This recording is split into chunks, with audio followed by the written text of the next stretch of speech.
guys, welcome to my channel. And in this video I went ahead and got a professional stylist to do my hair, and as you all know, I do not do that, so this is a new type of video ever. So this is the hair that I wanted to use. It's called Afro-Bulk and I chose it in the color 230, and I really loved the texture. This is how it feels like, and it was amazing. I wanted to do mini twists and this turned out perfectly.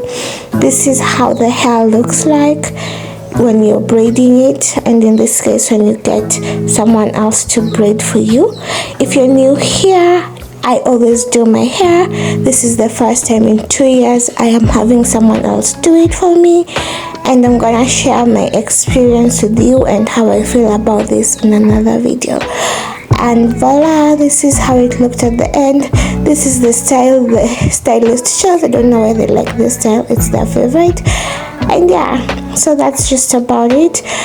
Don't forget to subscribe and join the family, and watch out for the next video where I tell you the differences of doing your hair by yourself and having it professionally done. Thank you for watching. Kindly consider subscribing. Don't forget to like and comment. Bye.